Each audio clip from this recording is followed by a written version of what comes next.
Hello there everyone. This is our last video with images from Lightning Ridge. We visited 5 different interesting places and here they are. First up is the old hut on your left as you come into Lightning Ridge along Morilla Street. It was built back in 1932 and is now one of the few original mining huts still standing today.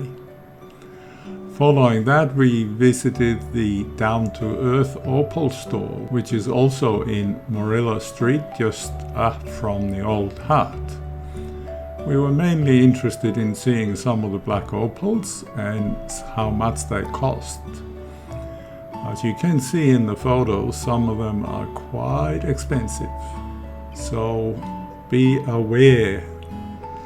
Next to that store was a fascinating place called the Australian Opal Centre.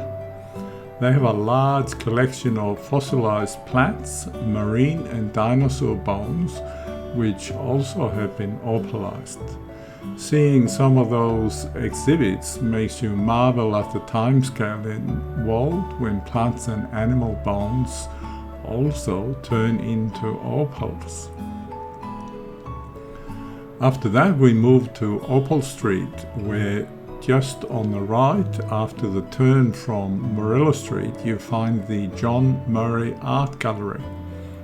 I mentioned John in a video 806 when we saw Stanley the emu at the rest stop just outside Lightning Ridge.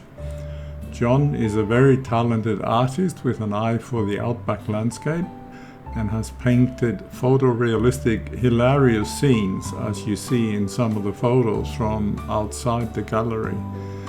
Of course, we did go in, but you can't take any photos inside. We did pick a few reprints for ourselves. Lastly, in case you're wondering how good the Big 4 Caravan Park is and how it's laid out, I did a circle around the park and then drove out a very short distance to the Artesian bore bath. It's a free council provided and maintained facility where you can shower and then take a dip into a 40-degree hot water pool. The water comes from a borehole deep down into the Artesian basin where it's been heated up. A very nice place to relax and catch up with fellow travelers. Now in the next video we leave Lightning Ridge to visit another opal field called Caravan Opal Fields. They are just like the Wild West for sure, with some amazing sights, so look out for that.